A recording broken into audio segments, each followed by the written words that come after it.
and welcome to the Miami Tech Update, March 19th, 2018.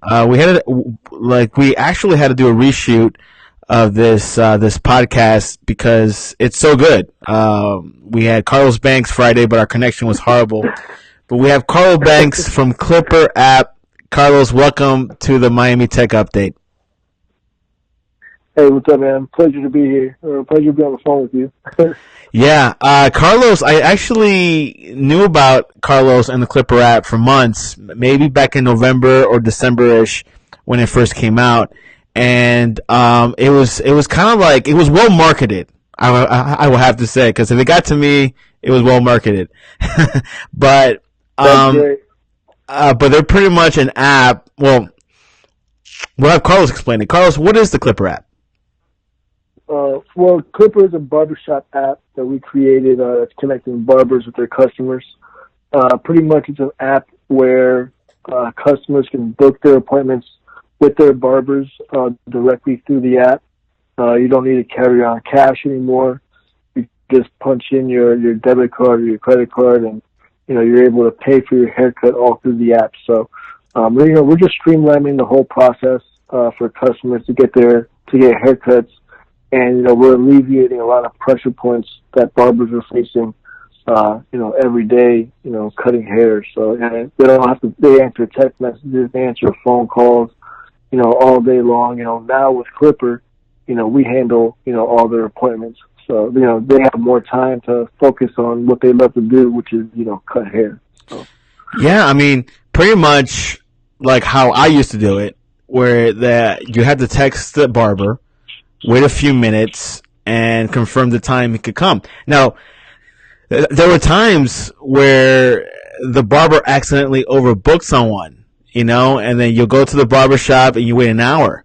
But like with this app, you're able to schedule and pay. That's huge. Right. So yeah, like for there's always those types of barbers. They always try to fit in more people than they can, just because, they want to have a lot of people waiting. So, we made this app for customers to kind of give them a little bit of power back and not be, strangled by, okay, I could only go to one barber. Let's say your barber's too busy, you can just go download the app and you can find other barbers who are just as good or better. And, if their schedules fit you better, you can book an appointment with them. So there's a lot of things that the app is doing that they're just helping everyone out. So. Now, can you tell us how you started at the beginning? How did you get your team together? How did you get the motion, like the wheels turning? Yeah, man, it's a good question. I have a co-founder. His name is Byron Gaskin. We started the app about 3 years ago. We were both from FIU. We had just graduated, and both of us love cutting our hair. We feel like a haircut, boosts our confidence. It makes you feel good. If you're out here trying to hustle and trying to grind, or just trying to be great, you always know a fresh haircut just puts you to another level. You know what I'm saying? So we've always had that passion, but we're also mechanical engineers. So, we also like to solve problems. And one day I was at the barbershop and I was waiting, man, for like an hour. And I was texting my girlfriend at the time and I was like, this is insane. This is crazy. Like, I'm wasting so much time right now. I wish there was an app or something that I could use to find another barber. And, with that, it kind of got the wheels turning. And, I texted my boy and he was like, hey, I have the same idea. Let's work together. And, it just, from there, we just started building. I taught myself how to code and win code. And we made our first MVP. And then we took that to eMerge last year. So, and that's where, everything kind of blew up for us. Everyone remembers us from eMerge. We were giving out haircuts, showing people the app, and, just getting good feedback. So, building off that, we found a developer.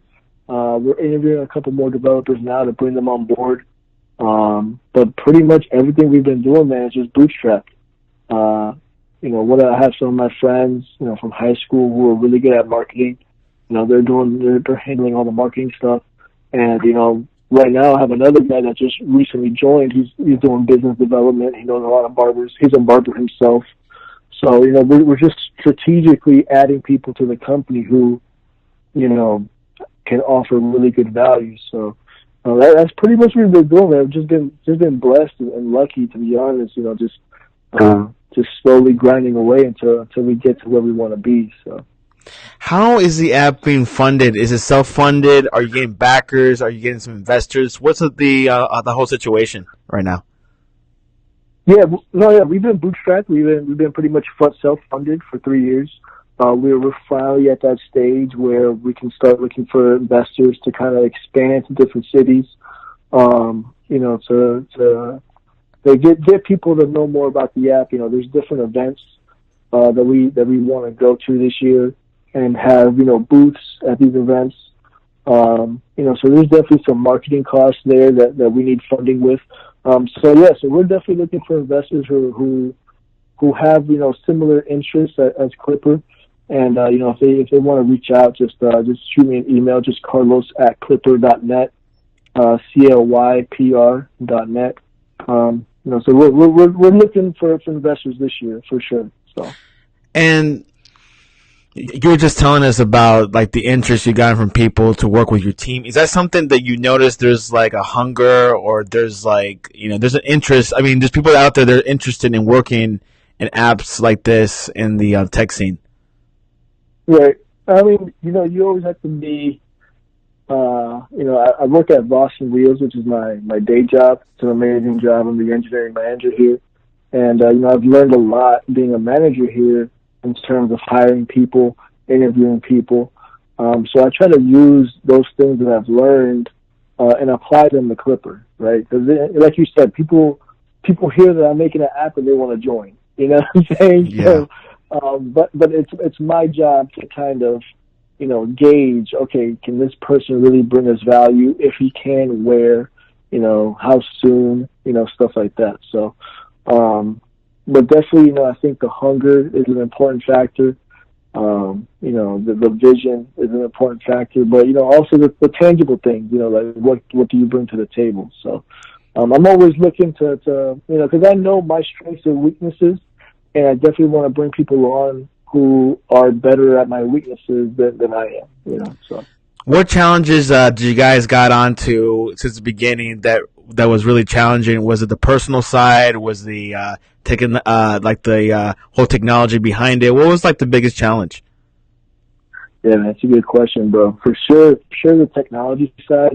Definitely when you're bootstrapping, you want to make sure that you hire a really good developer because that's going to make or break you, in this industry.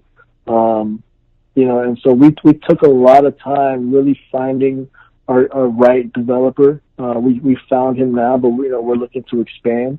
So, but yeah, that was probably the hardest thing. Like people see the app now and they love it. They think it's so fast and so smooth, but they don't know that we had to go through like 5 different developers just to make it. You know what I'm saying? So. That's definitely been the biggest hurdle, and all the time that comes with that. Also, especially when you're bootstrapping, you got to keep it all under budget. So that's pretty much the hardest thing that's happened so far. So. If a team started a startup today, they're going to say, today's my first day, and they ask you, Carlos, give us some advice. What would you tell them? Yeah, man, I would definitely say write down what you want your company to do, what you want your company to be known for, and work on, creating and designing things that, reflect that. You know what I'm saying? I feel a lot of new businesses now want to do everything. You know what I'm saying? And I feel, that the company really quickly can get away from that. Can get away from what you guys originally wanted to do, So, it's not bad to always have ideas, but, it's always good to separate those ideas into, okay, we can implement this now. We can implement this in 1 year, or we can implement this in 5 years. So I think it's always good to just write everything down and focus on what you guys really need to do to get the company up and running. So. Yeah, it's just one of those things that you just hit the nail, keeping with vision keep the vision, keep Right, the main thing the right, main right. thing, because you can easily go into rabbit trails for no reason. Of course. Yeah, man, for sure, for sure. I mean, there's always a time for everything, um, because you want to be innovative, but then at the same time, you have to you have to finish what you started first. You know what I'm saying? So, I definitely think short-term goals can always lead to medium-term goals, and those medium-term goals lead to long-term goals. So, but the most important thing is the short-term goals. You know what I'm saying? So. Where is the app doing right now, and where do you want it to be? What's like the next phase? Right. So right now we have about 20 barbers on the network. About 10 of them are from Miami. We're expanding every day. We got new barbers signing up every day. We have over 250 users. And right now we're generating about, the thing is, we're bootstrapped, so we don't need that much money to generate in order to break even. So, I mean, for us, probably one more month of constant bookings and we'll pretty much break even. So that's going to be a huge success for us. But definitely by the end of the year, we're trying to hit 50,000 users. And by emerge, we want to be at 1,000 users. So we have some work ahead of us, but I think, we're hitting some good momentum now.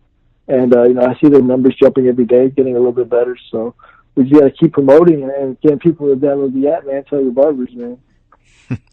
And what cities are you really focused on? I know Miami's been your first one, but what's like the next city you really want to tackle? Yeah, man, that's a great question. Definitely Miami. We want people to correlate Clypr with Miami. We want people to, whenever they come to Miami and they need to get a fresh cut, hey, look, all the Miami barbers are on Clypr. Download Clypr to get that cut. But there's definitely some other cities that we're looking at. Definitely Orlando. There's a huge barber community in Orlando. There's also a huge barber community in Los Angeles. A lot of, same thing. A lot of stars go over there. A lot of famous people go over there, and they all need haircuts. You know what I'm saying? So, whenever they land or whatever. So, there's a couple of different cities that we're looking at, but definitely we want to start in Florida. So we're looking at Miami and Orlando first. Sure. One thing that I've noticed that you guys will probably gather is like the data of like how much is an average haircut in America or like in each city.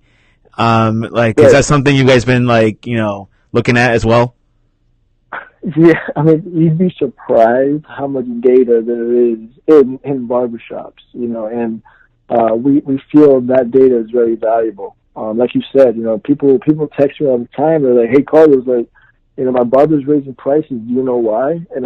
But it's from different cities, and I'm telling them, like, bro, like, listen, man, that these barbers, what they're doing is a skill, and they're starting to realize the value of that skill, So definitely that's something that we're going to be looking at very closely in the future to kind of implement different features to benefit those barbers. But yeah, there's a bunch of data, man. We're looking at national prices. We're looking at average tips. We're looking at average wait times. We're going to be looking at average, distances that people travel for haircuts. We're going to be looking at frequency of haircuts, how often people get haircuts. So there's a lot of data here that we're going to be playing with and trying to maximize on for the future. So. Yeah, and people could select barbers. Hey, there's two barbers, but one charges 20 and the other could charge 25, and you just kind of weigh the options, and maybe I mean, your app has a lot of potential. I got to be honest with you. Thank you, man. Appreciate that, man. I mean, this is being me. I'm not saying this for the podcast. I'm saying this because I mean, I personally like going to barbershops. It's a place for, you're supposed to relax and, get a clean cut. Right. And now that, these barbershops are becoming like a salon, now they're putting wax on your face. They're putting a bunch of Max. So it's like the game's kind of changing. Man. No, yeah, I definitely think barbershops and barbers in general are going through like a renaissance period. Like I go to different barbershops now, and I go there, I get a drink, I relax. I'm watching the game, and I'm just talking with my barber. But it's not just a haircut anymore; it's an experience. And I think they're starting to realize that people are willing to pay more for that experience. And we're just here to kind of just help everyone out, make it easier for everyone to to go get a haircut and enjoy their time there. So far, the app is on iOS. When do you think it'll be on Android? Yeah. So we're talking to a developer now, who's almost done with Android now. So you can be on the lookout for that in the next month or two. We're going to be hoping it's going to be out by eMerge. eMerge is April 23rd or 22nd, 23rd, something like that. So we have about a month left, but I think we'll be able to knock it out before we get to eMerge. So definitely the next month or two, we're going to be out for Android. A lot of barbers are using Android, a lot of customers are using Android, so that's a huge market for us. What I like about you guys is that you're not looking for investors. You're kind of start from the ground up. You're not. You're kind of like, okay, let's just do this manually. Let's just get this organic. I like that. Yeah, man. I mean, that's just. I don't know. With me, if you get to know me, man, if it's not real, I don't like it. You know what I'm saying? There's a lot of companies out here who have investors and stuff like that. And I talk to barbers personally, and I'm like, look. If you guys join the app, you're going to be working with me directly. I don't owe any investors anything. So whatever features you guys want, you let me know, and I'll work on putting those in. And the barbers really appreciate that. They feel like a connection with Clypr rather than any of these other booking services. So that's definitely the route that we're going with is organic, real. Just for the culture, pretty much. And Carlos, on a personal side, who is your favorite entrepreneur/business? Definitely Elon Musk is one of my inspirations. Just what he's done is, I think, is just incredible. Starting at PayPal and moving on to Tesla, Solar City, SpaceX. And definitely one of my favorite businesses is also Tesla. Just the business model that they had when they first came out. Starting with the Roadster and then moving on to the sedan and then moving on to the SUV and then moving on to the, everything else. I just think what they've done is great. And, I definitely try to learn from what he's done and what he's built. So. Yeah, I mean, he's taking over space, so he's trying to take over the world. Right. Ready for rapid fire questions? All right, go ahead. Shoot, I'm ready. What does a global entrepreneur mean to you? Global entrepreneur.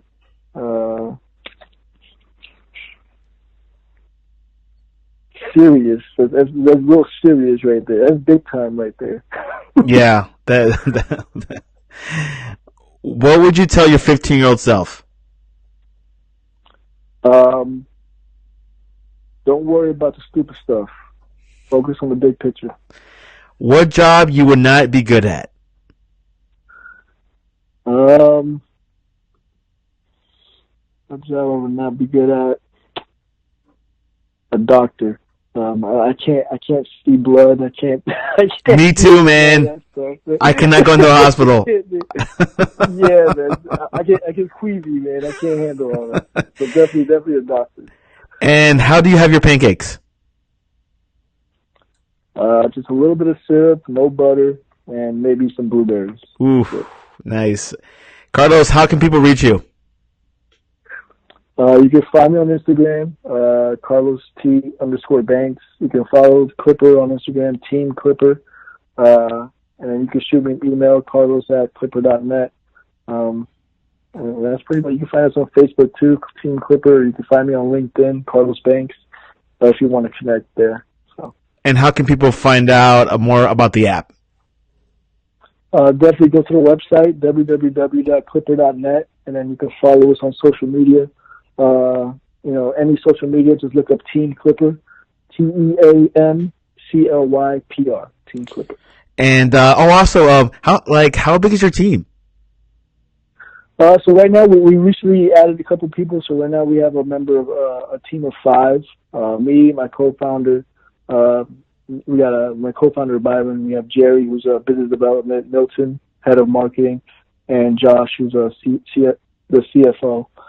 So right now we have a team of 5, but we're looking to expand, trying to get some interns, either on the development side and on the marketing side. So if you're interested, just hit me up and we can talk. So. Carlos Banks from Clypr App, thanks for coming on the Miami Tech Update. Hey, Santiago, man, appreciate the time, bro. Appreciate it. I'll see you again soon. Thank you.